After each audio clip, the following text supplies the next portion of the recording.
Bueno, muy buenas tardes a todos y a todas en este día tan especial. Gobernador de la provincia de Buenos Aires, intendentes e intendentas, en este 17 de octubre. ¿Qué mejor manera de recordar y homenajear ese 17 de octubre haciendo cosas como las que estamos haciendo hoy? Yo quiero rescatar de cada una de las intervenciones, la tuya, Julio, la memoria, podríamos decir recuerdos del pasado y recuerdos del presente también, ¿no? Vos contabas en el 2002 que llorabas en una reunión del Consejo del Partido porque no sabías qué hacer. A Mariano le pasaba lo mismo, a mucha gente. Yo era legisladora nacional y era muy difícil ser política en el país, o empresario, o banquero, o cualquier cosa que tuviera vinculación con el poder económico, institucional o político, porque se focalizaba en ese poder las desgracias que sufría el pueblo argentino. Julio recordaba en su intervención el ex Salón Padilla, hoy Salón Manuel Belgrano del Ministerio de Economía, donde se reunían las conducciones económicas del país con los delegados del Fondo Monetario Internacional, ANUPSIN. Yo nunca me reuní con ANUPSIN, pero recuerdo a Teresa Terminacián, que también venía del Fondo Monetario, reunirse con nosotros en el Senado de la Nación a tomar examen. E inclusive recuerdo sanciones de leyes que por supuesto voté en contra porque eran a solicitud del Fondo Monetario Internacional. Recuerdo ese país sin esperanza, con enfrentamientos, un país que terminó, que creíamos que se nos iba entre las manos ese 19 y 20 de diciembre. Yo lo recuerdo muy bien porque estaba sentada en el Senado de la Nación y me acuerdo que un compañero que hoy es diputado entró casi a los gritos diciendo le están pegando las madres en la plaza. Estaba entonces el expresidente Alfonsín, que se sentaba banca por medio conmigo. Y me acuerdo que, tomaron decisiones en ese momento de venir hacia la Casa de Gobierno, una historia que la vivimos muy de cerca. Ese día recién pudimos salir del Senado pasadas las 12:30, 1 de la mañana, por la puerta trasera, además del Senado, sobre combate de los pozos, y desde los distintos edificios la gente tiraba cosas. Era la Argentina que parecía que se esfumaba o se rompía en mil pedazos. Por eso lo que contaba Julio de Florencio Varela, de la falta de hospital y el hospital hoy del Cruce, Néstor Kirchner, que ha sido catalogado como el hospital público más importante de la República Argentina, es impresionante, pero en el 2002 Florencio Varela era apenas una ciudad dormitorio, una ciudad donde la gente iba a dormir o se quedaba a dormir porque no tenía ni siquiera trabajo. No hablemos de pavimento, ni de cloaca, no había trabajo, no había fábricas. Como vos recién señalabas, las escuelas eran comedores, los docentes no iban a enseñar, los docentes iban a darle de comer a los chicos. Y no digo que hoy sea el país ideal, pero de aquel país a este hay una distancia sideral e inimaginable para nosotros mismos, para quien habla. Si vos me decías que nosotros íbamos a poder estar en esta Argentina de hoy, en el 2002 o en el 2003, yo te decía que estábamos locos. Es más, ni siquiera creía que Néstor podía ser presidente, con eso te digo todo. Así que imagínate si podía pensar si podíamos cambiar, con el nivel de endeudamiento, en fin, todo lo que era. Y me acuerdo también de las palabras del Vasco y del concepto de lealtad, que tantas veces fue distorsionado hacia el peronismo, como si fuera una suerte de obsecuencia o verticalismo ciego a la dirección de un partido o a la dirección de un movimiento. Y en realidad la lealtad que la gente tuvo con Perón y con Eva, con el peronismo. A mí no me gusta hablar de justicialismo, odio la palabra justicialismo. A mí me gusta hablar de peronismo. Yo me identifico con el peronismo, yo soy peronista.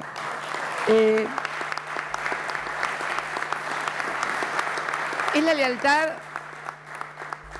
lealtad hacia dirigentes que la gente identifica como defensores y representantes de sus propios intereses. Cuando el Vasco habla de obras para los municipios o para las provincias, claro que no son obras ni para los intendentes ni para los que nos votaron. Cuando uno hace una cuadra de pavimento, no pregunta si en la cuadra viven radicales, peronistas o quienes votaron. Cuando se pone el agua potable se pone para todos, cuando son las cloacas y el gas es para todos.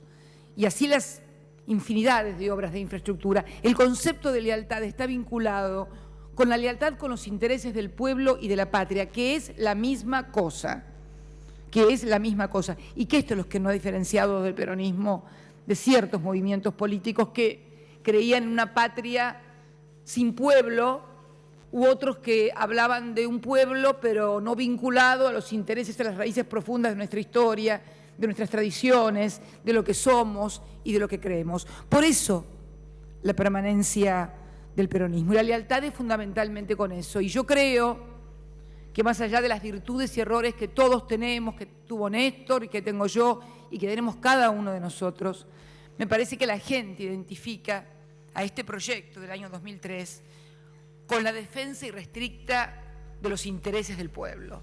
Yo creo que hasta los que no nos quieren saben de esto. Algunos no nos quieren porque precisamente defendemos esos intereses. Otros porque tal vez por prejuicios culturales creen que estar identificado con el pueblo, con lo que menos tienen, es una cuestión que rebaja sus aspiraciones de movilidad social ascendente, como si el progreso pudiera ser una cuestión individual, de construcción individual, y no concebir al progreso como una construcción colectiva.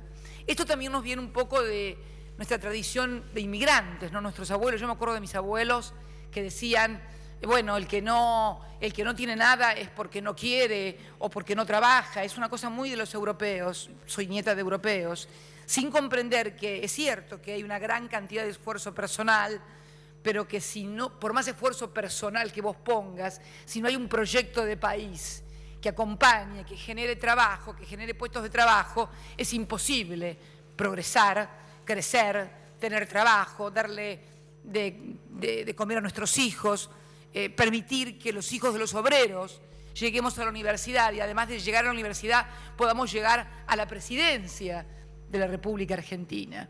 Esa es la movilidad social ascendente que caracterizó al peronismo y que molestó a algunos. Jauretche siempre decía que las mayorías tienen mucha alegría, porque son mayoría, porque han conquistado derechos. Nadie, si no ha conquistado derechos, ha ampliado garantías, puede conformar un espacio mayoritario. Por eso, las mayorías y los espacios mayoritarios, como lo ha sido el peronismo, son alegres. Y por eso tienen odio las minorías que creen haber perdido privilegios que no pierden en realidad, porque muchas veces, si uno observa, también han crecido económicamente, el crecimiento ha sido para todos, inclusive yo diría que ha sido por allí más fuerte para aquellos que más tienen, por una cuestión simple de regla de concentración del capital. Y sin embargo, prejuicios culturales, el considerarse diferentes por tener más, yo quiero considerarme diferente por ser mejor, nunca por tener más plata.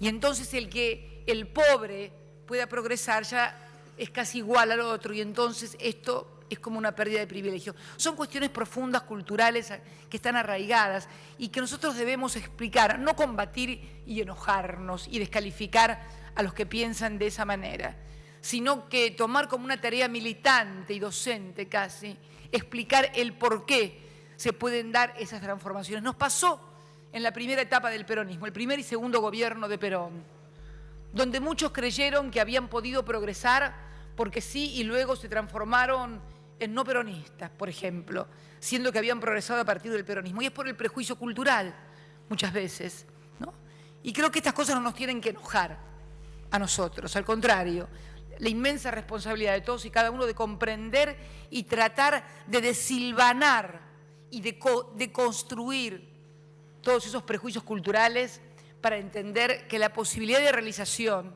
de un país se hace con los 40 millones de habitantes adentro. Si uno compara los países de mayor desarrollo, no los comparemos hoy como están, pero en realidad es porque han hecho una cohesión a partir de que han podido crecer parejos. Y fíjense ustedes que han comenzado los problemas cuando precisamente esos países que crecían parejos, con grandes sectores de clase media, han comenzado también a tener problemas por la desigualdad. Pongo el caso típico de Estados Unidos, que era, digamos, el sueño americano, la clase media, que hoy ya no es mayoría en Estados Unidos, y donde un 1% concentra el 25% del PBI y maneja el 40% de la economía. Esto finalmente trae problemas porque la desigualdad trae problemas. Entonces, por eso creo que es muy importante entender esto de la lealtad. Lealtad que uno ve por allí, ya que han hablado de algunos medios, los compañeros que han hecho uso de la palabra, en estos días de fondos buitres acechando a la Argentina, de gente que sirve a otros intereses, como si los juicios que hay fueran contra Cristina Fernández de Kirchner o contra el peronismo.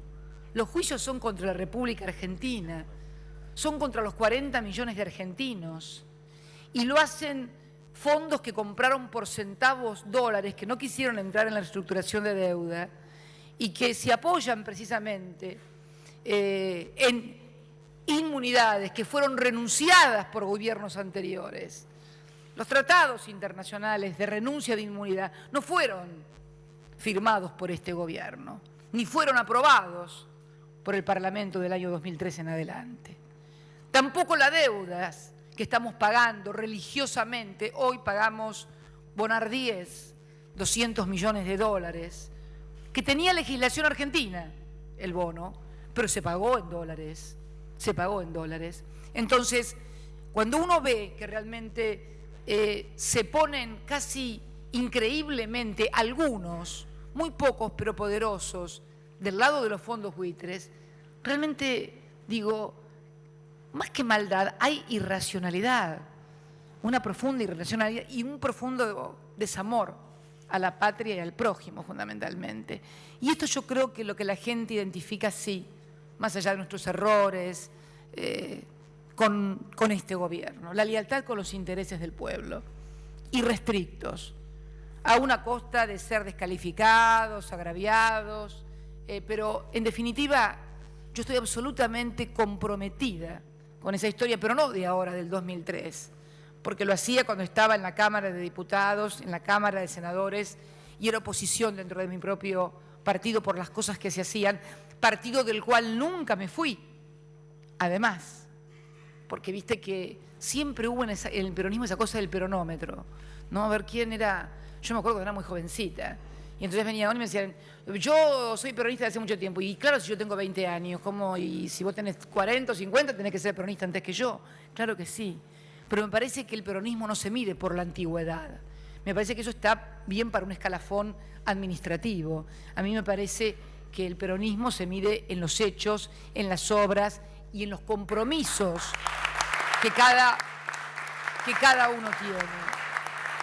Y la verdad que este 17 de octubre, muy especial por muchas cosas, es un 17 de octubre que nos encuentra en un mundo devastado. Hace poco me tocó estar, hace unos días apenas, hoy estuve con el compañero Lula también, una buena forma de festejar el 17 de octubre, ¿no? Unidos o dominados, así que... Y Lula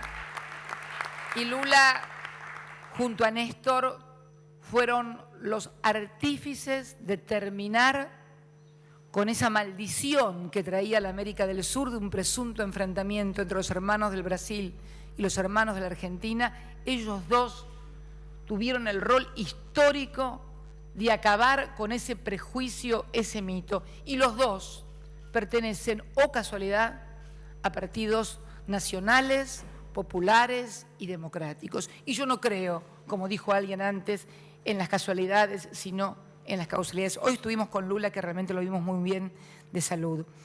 Y les quería contar que el otro día estaba visitándonos también el presidente de Irlanda, un politólogo, estuvimos con Juan Manuel, con él, realmente muy interesante, y nos hablaba del modelo roto, hablando obviamente del modelo de los países desarrollados, el modelo roto. Y yo lo escuchaba el otro día hablar también al presidente de Venezuela, de la República Bolivariana de Venezuela, pues si me escucha que no digo bolivariana de Venezuela se va a enojar. Y también vimos que nos quisieron plantear como que la elección de Venezuela era una suerte de segunda vuelta en la Argentina. O sea que parece ser que si a Chávez le hubiera ido mal, significaba que también a nosotros nos iba mal. Y allí fueron más de 10.000 periodistas de todo el mundo porque creían, me parece que había tanto interés y tanta demostración, observación, no me pareció solamente mero interés periodístico o sociológico. Yo creo que algunos creían, y tenían todo el derecho a creer, lo que habían escrito, porque ya se produce otro fenómeno.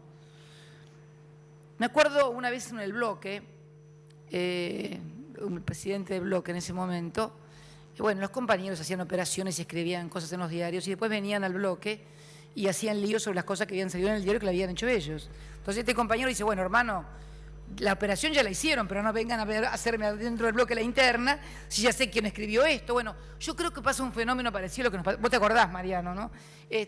Pasa un fenómeno parecido. Saben que son mentiras las cosas que están escribiendo, pero después las leen, las escuchan, las miran y terminan creyéndolas. Y se las hacen creer a algunos, no a todos, afortunadamente, porque evidentemente si no, no serían los resultados que hay en las elecciones, en el propio Brasil, donde el candidato del PT estaba en cuarto lugar y entró en segunda vuelta, y hoy me decía Lula que está ganando San Pablo, ni que arrasando en Río de Janeiro y en los principales municipios. Por eso también esta suerte de realidad virtual a la que hablaban algunos y de la otra, la de los hechos claros y concretos, de la gente de carne y hueso. Y por eso esa desazón incomprensible que uno veía en algunos comunicadores sociales en la noche del último domingo, con fuegos artificiales que el pueblo festejaba, venezolano, que habían ganado las elecciones. Y realmente se montó algo en donde finalmente pudo comprobarse lo que nosotros veníamos afirmando desde hacía mucho tiempo, que había plena democracia y que la gente votaba. Es más, registraron participación ciudadana, no siendo el voto obligatorio del 80%. Me gustaría saber si en Argentina, si el voto no fuera obligatorio, si llegamos al 80%. Entonces, esta cosa que nosotros vemos todos los días y que te da, por ahí te duele, porque te esforzás, trabajás, pones muchas cosas. Yo siento que he puesto muchas cosas, nuestra familia ha puesto muchas cosas, cada uno de ustedes, cada uno de los argentinos, cada uno de los 40 millones de argentinos ha puesto muchas cosas. Y obviamente, cuanto más arriba estás, más cosas tenés que poner, porque ese es el nivel de responsabilidad y no tenés que quejarte por el nivel de responsabilidad. Pero, sinceramente, creo que la mejor manera de homenajear esta historia, que ya no es la historia, como decía el Vasco, ni de un partido, ni de un sector, es la historia de los argentinos, la de lo que nos votan y la de lo que nos votan, la que nos quieren y no nos quieren. En realidad, este proyecto es para los 40 millones de argentinos, y esto es lo que diferencia un proyecto de inclusión de uno de exclusión, y lo que lo hace viable al de inclusión. Que el de inclusión tiene la inmensa virtud y la fantástica generosidad por la propia dinámica de acumulación, de generación de puestos de trabajo, de generación de empresariado nacional, de sustitución de importaciones, de beneficiar aún a aquellos que política o partidariamente no están de acuerdo, también los beneficia. No sucede lo mismo con un proyecto de exclusión, donde entonces las grandes mayorías normalmente quedan afuera y terminan sobreviniendo las crisis institucionales cíclicas que hemos tenido en la República Argentina.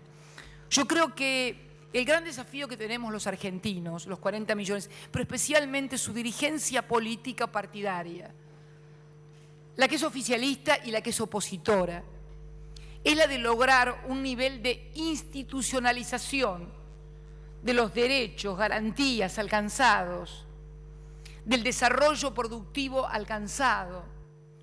No solamente podemos ser los peronistas, los garantes de los distintos parques industriales que están en cada una de las localidades de la República Argentina.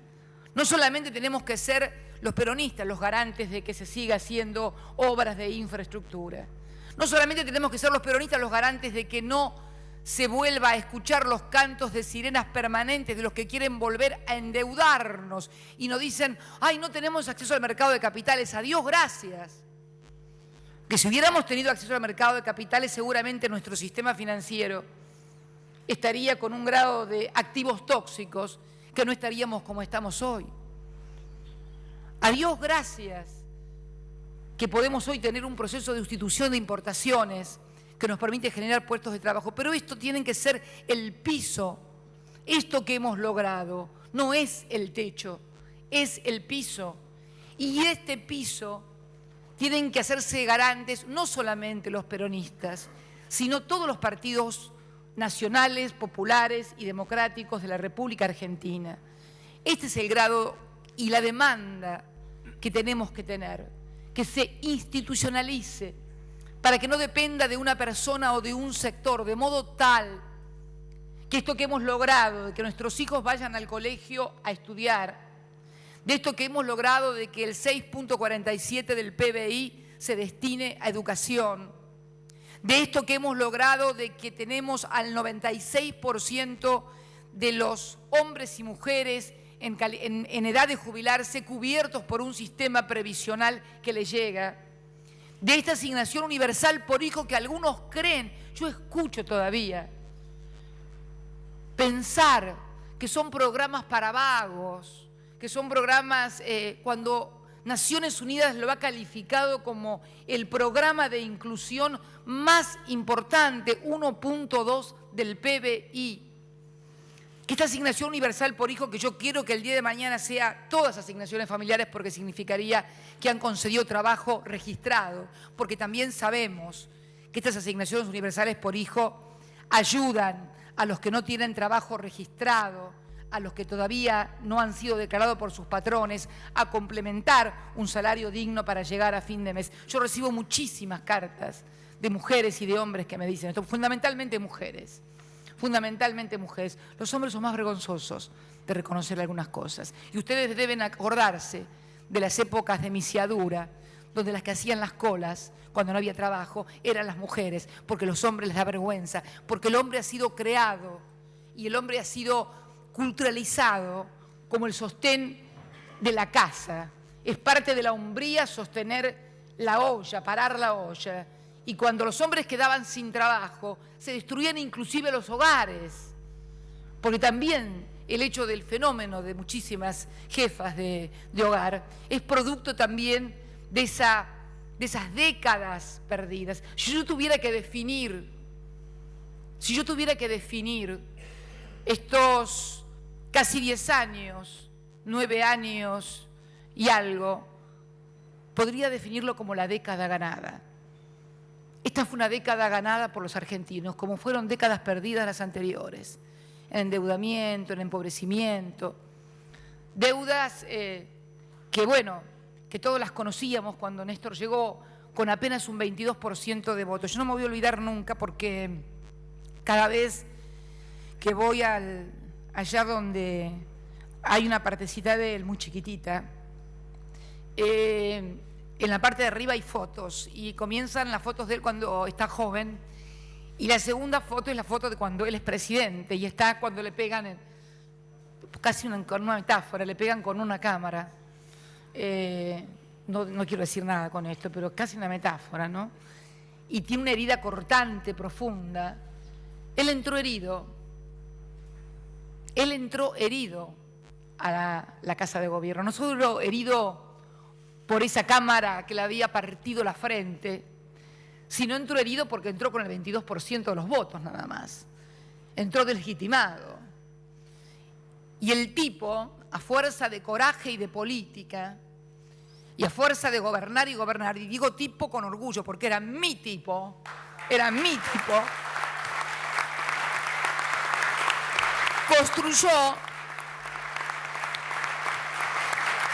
construyó una Argentina absolutamente diferente, una Argentina con autoestima. Los argentinos volvimos a tener autoestima. Nos habían convencido que no servíamos para nada, que éramos unos inútiles, que todo lo que venía de afuera era mejor, que los otros países eran mejores. Los argentinos hacían colas. Cuando yo era senadora, Julio, además de las cosas que viví, yo salía por esa Callao y entraba para mi casa de Juncal, Uruguay, y pasaba por el consulado español y veía colas y colas todas las noches, inclusive los coleros, hasta carpitas, y para irse a España y para irse del país.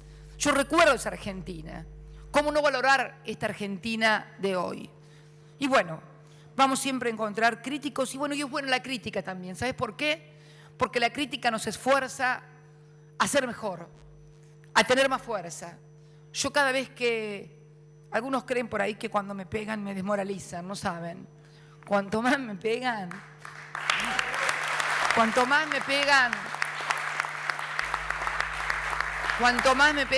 y él era igual. Era como que cuando le pegaban o lo castigaban, no sé, él mismo se desafiaba a sí mismo. Yo creo que a veces demasiado. Esa también creo que fue. Pero él vivió como quiso. Nunca reconoció jefes. Él tenía un norte, una idea. Primero fue gobernar su provincia. Y después, ese era su gran sueño cuando lo conocí. Y yo le decía que estaba loco, andábamos corriendo ahí en La Plata para ver cómo podíamos escaparnos, y él andaba soñando con ser gobernador. Y después vino lo otro, ya por el 2002, y yo tampoco creía que llegábamos, sinceramente. Yo le decía, ese día que se lanzó ahí por el micrófono, acá en la Casa Rosada, donde había un micrófono y cada uno que pasaba se mandaba una parrafada. Eran épocas increíbles, da risas y ganas de llorar, pero me refiero, y quiero retomar eso de que él entró herido acá. Y bueno, y cuando se fue triunfante. Y se fue triunfante no solamente de la Casa de Gobierno, se fue triunfante también de la vida. Porque no sé si Dios habrá querido también que sea justamente en el año de ese bicentenario que él se fuera, y en el mes de octubre.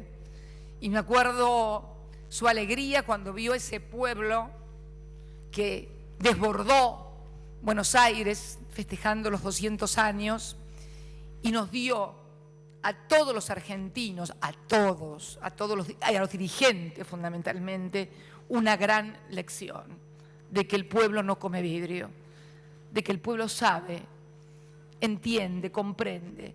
Por eso yo quiero decirles a todos ustedes que este trabajo que han hecho durante las jornadas de trabajo, cuando el otro día, el lunes, en una teleconferencia en Pinto, en General Pinto y Germania, uníamos la ruta, y esa maestra hablaba de los años que había tenido, 15 años, dijo ella, recorriendo esa ruta, y que cuando llovía o se quedaba a dormir en Germania o tenía que recorrer 150 kilómetros así en porque vimos las fotos, era un barrial y un charco imposible de cruzar.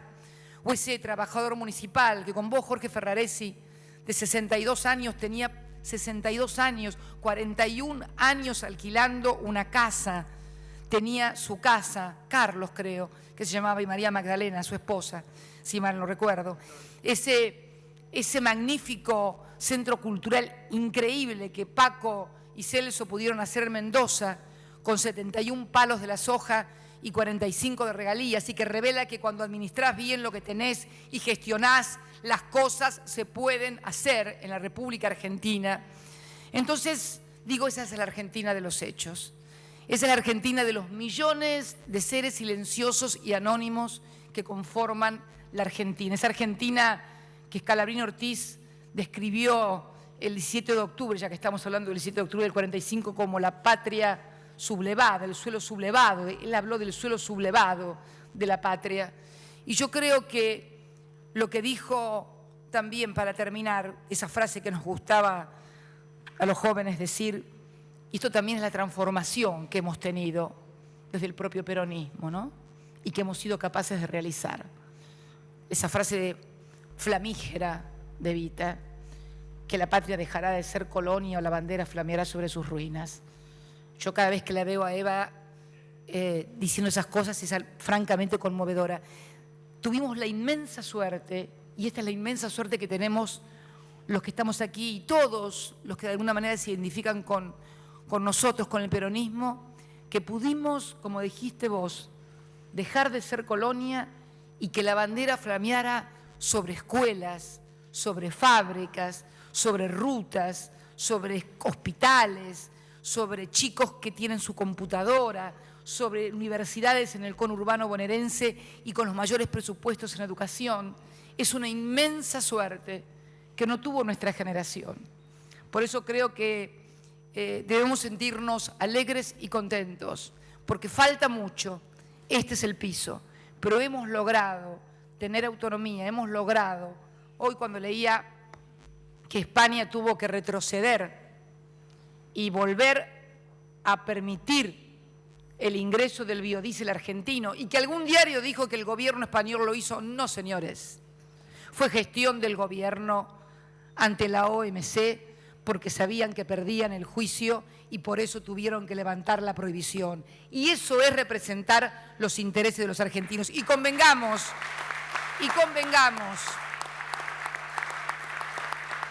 yo no soy productora de biodiesel, ni tengo intereses vinculados al biodiesel.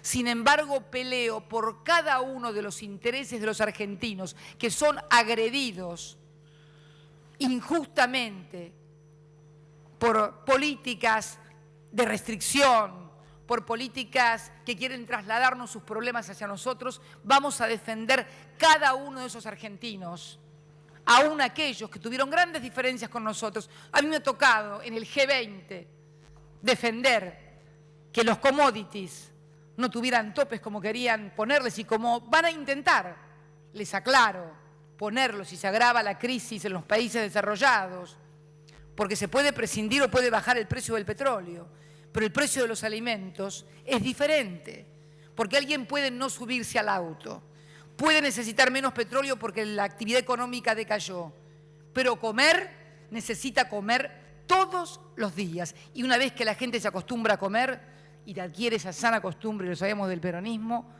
va a luchar con uñas y dientes para seguir conservándola, y enhorabuena.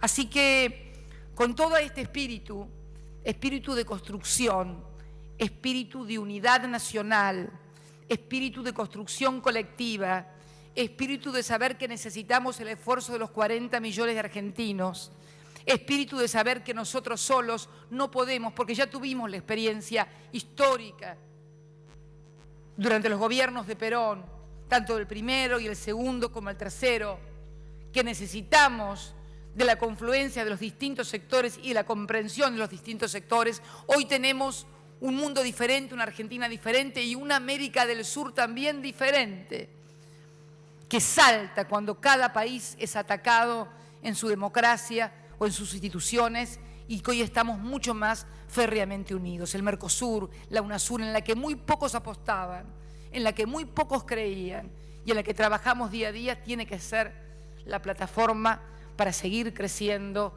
para seguir incluyendo y para seguir haciéndole honor a nuestra propia historia, que es lealtad, en definitiva, con las convicciones, con el pueblo y con la patria. Muchas gracias a todos y a todas.